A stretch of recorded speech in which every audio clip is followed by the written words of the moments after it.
get into the inner workings and the meaning of a black revolution and why black people have a right to take what's theirs. You can read the platform and the program. It's a basic program. And it simply says exactly what black people have been crying for 400 years.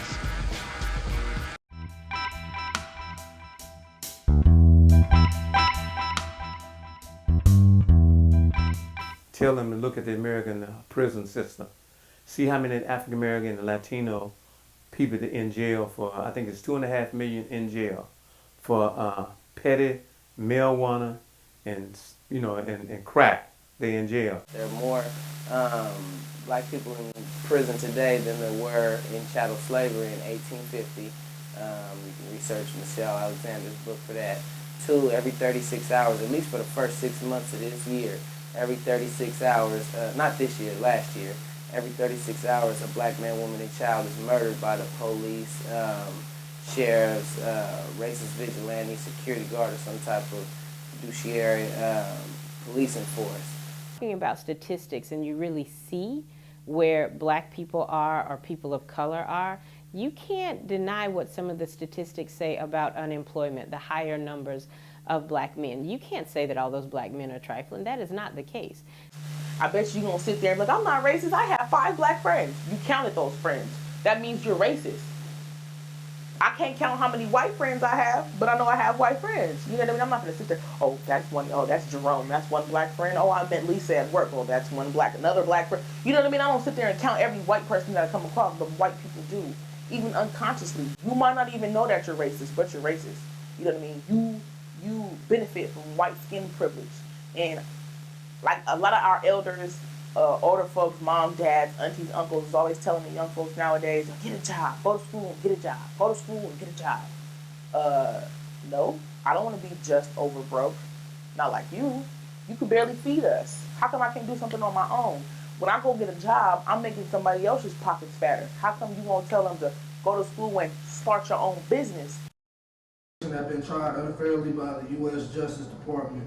We have been denied the right of trial by one's peers, resulting in guilty verdicts for enormous amounts of innocent black people.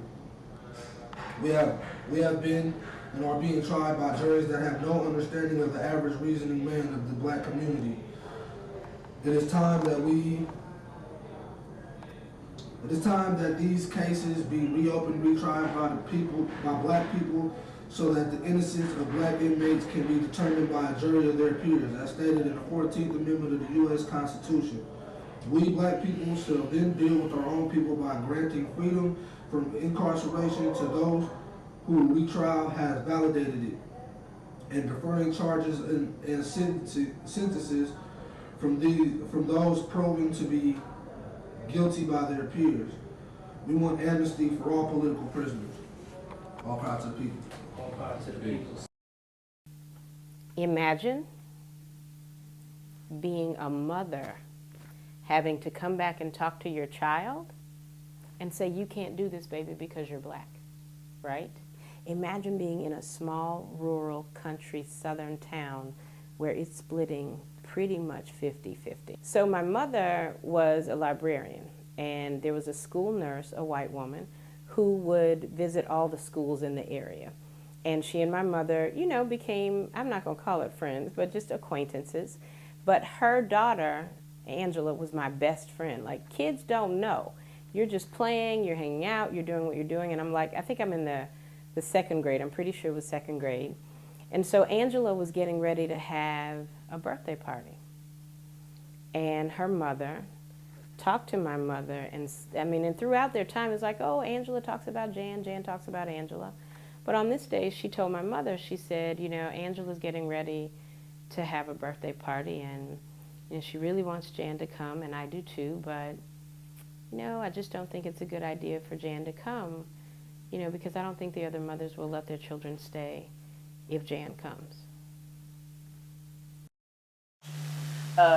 As far as a black writer, what do I do? What do we do to protect the people with Vanguard for the people, basically? I had to understand that what I'm doing right now is history in itself. What you're doing is history in itself, because I'm not supposed to be putting on a beret. According to J. Edgar Hoover, There's not supposed to be any type of black revolutionary messiah leader until they create one. And as you can see, who's in office. You know what I mean? Sometimes it is very personal.